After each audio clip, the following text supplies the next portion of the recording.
Neste episódio, Espanha.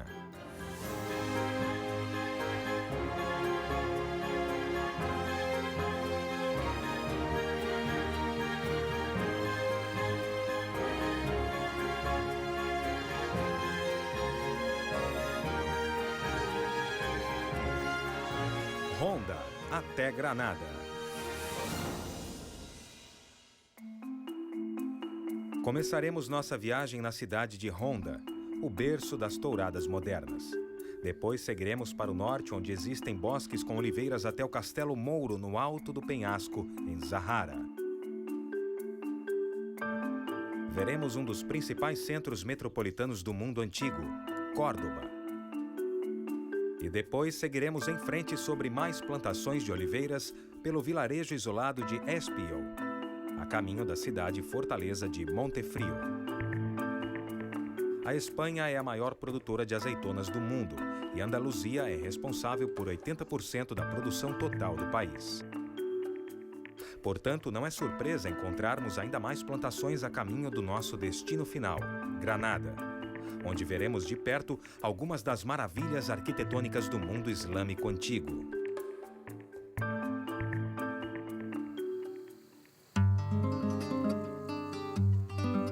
Nas palavras da escritora britânica de viagens Jane Morris, a imagem da Espanha é a imagem de Andaluzia. As tradições regionais do cultivo de oliveiras, touradas e flamenco tornaram-se um símbolo da Espanha. Situada no extremo sul do país, a paisagem e a identidade daqui foram moldadas por mais de 1000 anos de invasões, conflitos religiosos, disputas de impérios pelo poder e a junção de várias culturas antigas e modernas.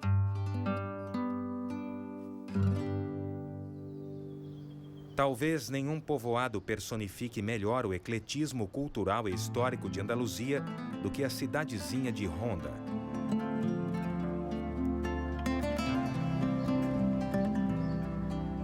Os arqueólogos acreditam que a área foi povoada já no período neolítico, entre 8 e 10 mil anos atrás.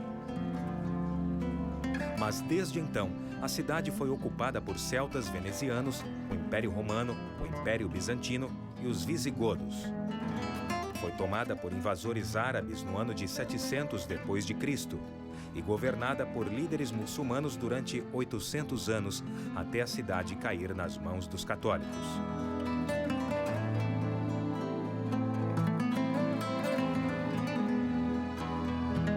Foi uma das regiões que mais sofreu durante a Inquisição Espanhola, resultando na execução, exílio ou escravidão de milhares de muçulmanos e judeus.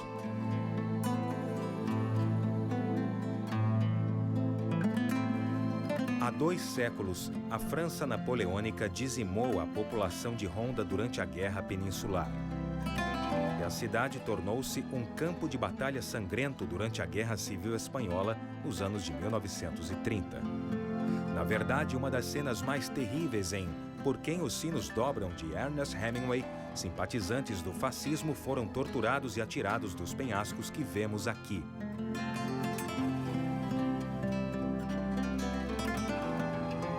Mas esse tempo ficou para trás e hoje, com uma população de apenas 35 mil habitantes, Honda é a cidade que cresce mais rapidamente na Andaluzia. Tal crescimento é alimentado principalmente pela economia do turismo, intensificado pela fama da cidade como berço das touradas modernas. Pedro Romero, provavelmente o mais famoso toureiro da história, nasceu em Honda. E seu pai teria sido o primeiro a enfrentar o touro diretamente, sem estar montado em um cavalo. Diz a lenda que Pedro matou sozinho quase 6 mil touros dessa forma. Aqui nós vemos a Praça de Touros de Honda, a mais antiga arena de touradas na Espanha, onde uma vez por ano, em setembro, moradores e turistas se reúnem para assistir à corrida goiesca, uma apresentação da tourada tradicional do século XVIII.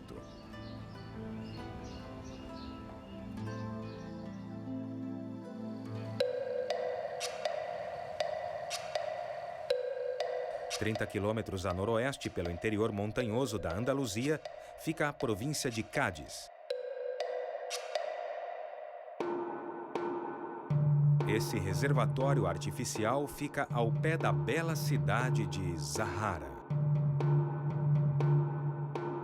De frente para o grande vale entre Ronda e Sevilha, a cidade de Zahara se desenvolveu ao redor do Castelo Mouro, construído no alto dessa colina. Devido à localização estratégica, muçulmanos e cristãos disputaram o controle do local até 1407, quando ficou permanentemente sob domínio cristão. Zahara é um dos pueblos blancos ou cidades brancas, assim chamadas por causa das construções revestidas de cal por toda a encosta.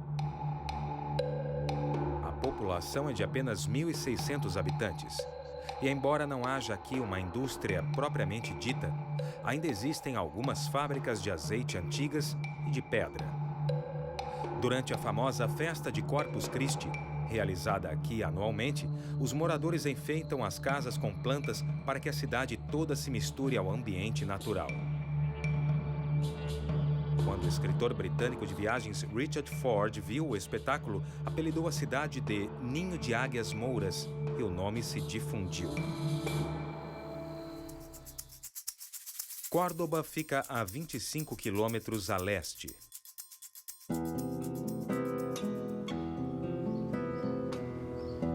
Córdoba foi a sede do poder regional durante mais de 1000 anos. E, segundo alguns dos historiadores, a cidade mais conhecida do mundo nos séculos X e XI. Ela se expandiu como colônia romana no século I a.C. e ficou mudando de domínio até ficar definitivamente sob controle árabe-muçulmano no ano de 716 d.C. Nos 300 anos seguintes, a cidade prosperou econômica, política e culturalmente. Com mais de 3.000 mesquitas, palácios enormes, espaços públicos e a maior biblioteca do mundo na época, alguns historiadores calcularam uma população de 1 milhão de habitantes em seu auge. A cidade se comparava a Bizâncio e a Bagdá, no que se referia à ciência, cultura e artes. Rumores de sua grandeza se espalharam por todo o mundo civilizado.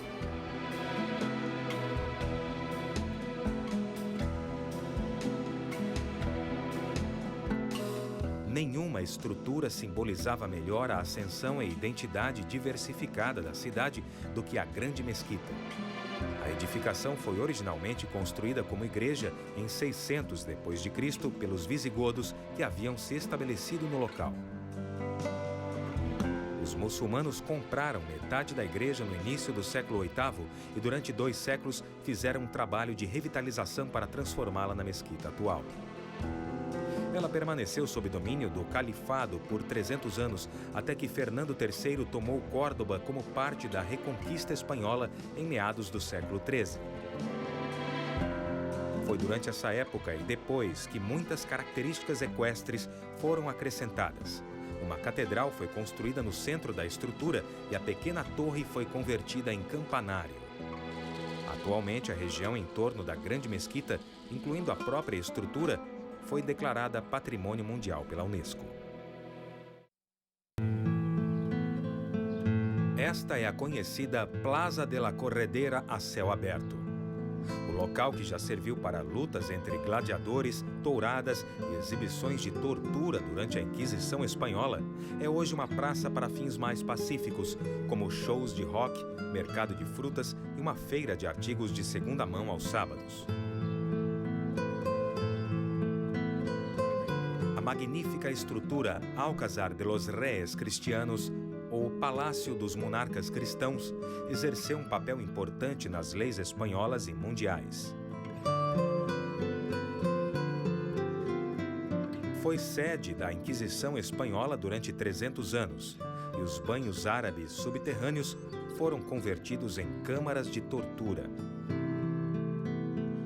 Em um tom mais leve, foi onde Fernando e Isabel conheceram Cristóvão Colombo e o incumbiram de uma viagem para o Novo Mundo.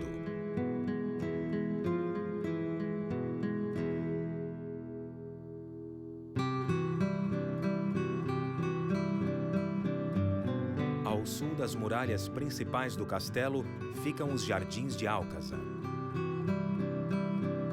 As piscinas, terraços e fontes do jardim mostram as origens islâmicas. Em Córdoba, muitas pessoas vêm se refrescar nos jardins em dias quentes do verão. Ciprestes e palmeiras enfeitam os caminhos. Laranjeiras e limoeiros dão mais fragrância ao ar. A confecção dos jardins coincidiu com o término de um aqueduto próximo no rio Guadalquivir, que fornecia água para irrigar várias partes do jardim. Esse jardim foi desfrutado por reis cristãos e por muçulmanos antes disso, e foi muito bem conservado e amado por mais de 1000 anos.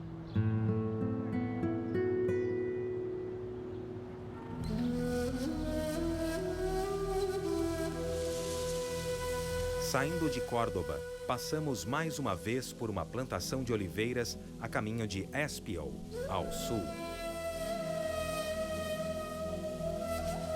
Uma pequena comunidade de 4.000 habitantes se destaca no bosque de oliveiras como um grande navio branco no mar. A torre de vigia do navio seria o castelo, que foi construído no século XIV e é hoje residência particular da duquesa de Osuna.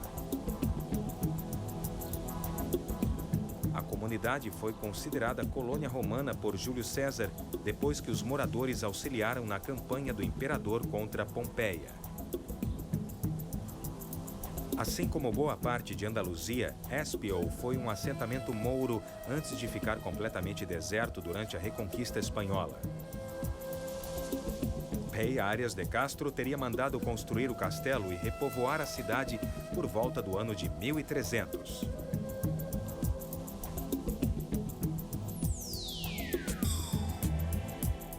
Passamos novamente pelos bosques de oliveiras até chegarmos à cidade de Montefrio, nossa primeira parada na província de Granada. A cidade fica a 800 metros do nível do mar em um penhasco triangular situado entre duas montanhas, sob a proteção do que um dia foi uma fortaleza moura. Vestígios arqueológicos de 5.000 anos atrás, na Idade do Cobre, indicam que uma área muito maior já foi habitada. Mas, após a conquista dos mouros, os habitantes da região se refugiaram no local que vemos agora. As casas foram construídas dentro e ao redor desse penhasco impressionante, como medida de precaução contra os ataques de exércitos cristãos. Essa igreja gótica, Castillo de la Via, foi construída no local da fortaleza moura que protegia a cidade.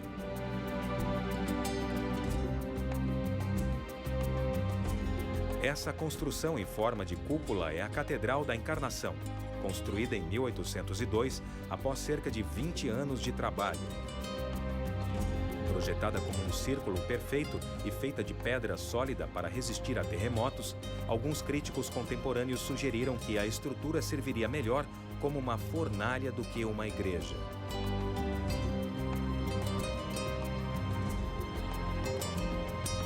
Aqui, a Igreja da Aliança foi originalmente habitada por monges franciscanos no início do século XVIII. Desde então, além de servir como igreja, foi também conjunto habitacional, prefeitura e, mais recentemente, uma padaria.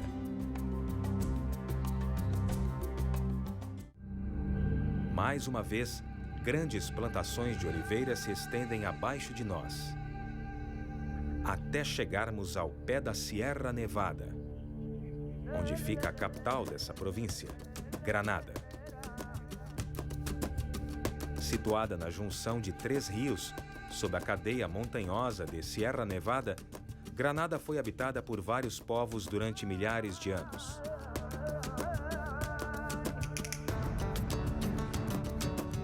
Espanhóis, judeus, venezianos e romanos assumiram o controle da região. Mas com sua arquitetura e religião únicas e tendência para estabelecer povoados fortificados, foram os mouros que deram a Granada sua identidade física e beleza moderna.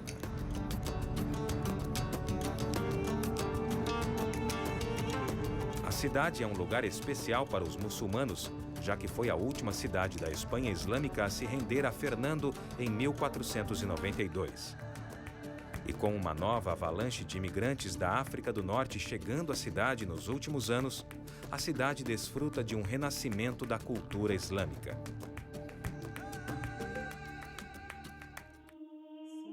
Esta é a Catedral de Granada, construída durante a Renascença espanhola no início do século XVI.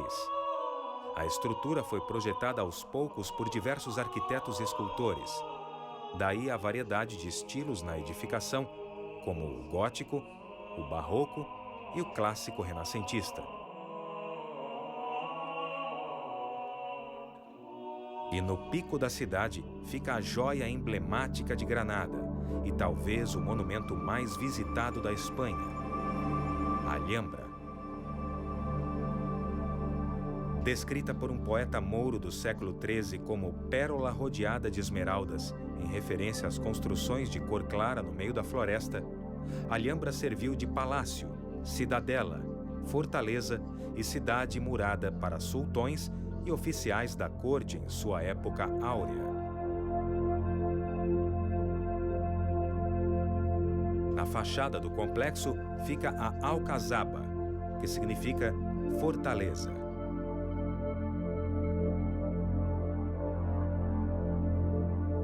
Construída no século IX, essa era a estrutura original no local. Está localizada no ponto mais alto da colina de Sabica e consiste de um sistema detalhado de muralhas altamente fortificadas com 3 torres gigantescas. A maior e certamente a mais importante é a torre principal, a Torre de Vela, ou Torre de Vigia. O sino grande na frente da torre é tocado por jovens mulheres em sua busca por um marido, evitando assim a vida de solteira.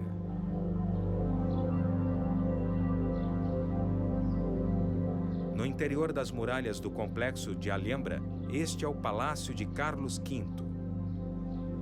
Após a conquista cristã de Granada, membros da realeza espanhola moraram em Alhambra por tempo integral ou parcial.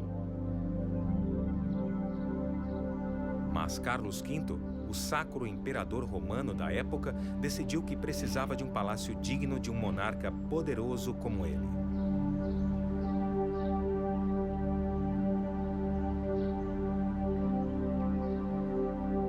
Com 17 metros de altura e o pátio circular que vemos agora, a construção foi considerada avançada para a época.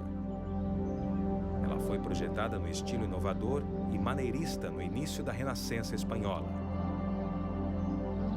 Alguns historiadores de arte afirmam que esse estilo não tinha precedentes antes da construção do palácio. Adjacente ao palácio fica o Pátio das Murtas, assim chamado devido às fileiras de murtas plantadas ao redor da piscina retangular. Nas casas hispano-muçulmanas, o pátio tem importância vital. É ao redor dessa área que ficam todos os cômodos, indicando a riqueza da família.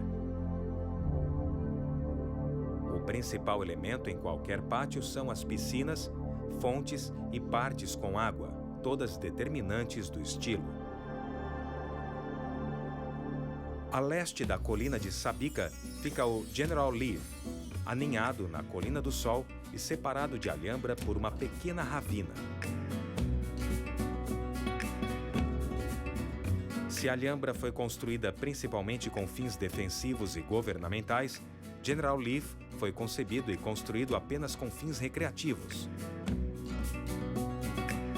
Ao contrário de seu vizinho, as edificações aqui são notadamente simples, dando um ar suave à arquitetura. Projetado como propriedade rural e lugar de descanso para a realeza muçulmana no início dos anos de 1300, a propriedade possui jardins decorativos, canteiros com pomares e hortas, caminhos e locais sombreados. Os caminhos são contornados por ciprestes e nogueiras. mencionamos que Andaluzia e Granada, em específico, testemunharam conflitos religiosos, guerras, invasões e ocupações ao longo dos séculos. Mesmo assim, os jardins de General Leaf e as magníficas obras arquitetônicas como a Alhambra foram preservados e respeitados tanto por cristãos quanto por muçulmanos e hoje são admirados por pessoas de diferentes religiões e culturas do mundo inteiro. A história de Andaluzia foi marcada por conflitos e contrastes culturais gritantes. Mas o legado que moldou a paisagem e o próprio povo de Andaluzia é o testemunho da esperança de que talvez existam certos conceitos e realizações capazes de derrubar as barreiras que erguemos entre nós. Esta é a história de Andaluzia e um lugar perfeito para encerrarmos essa viagem.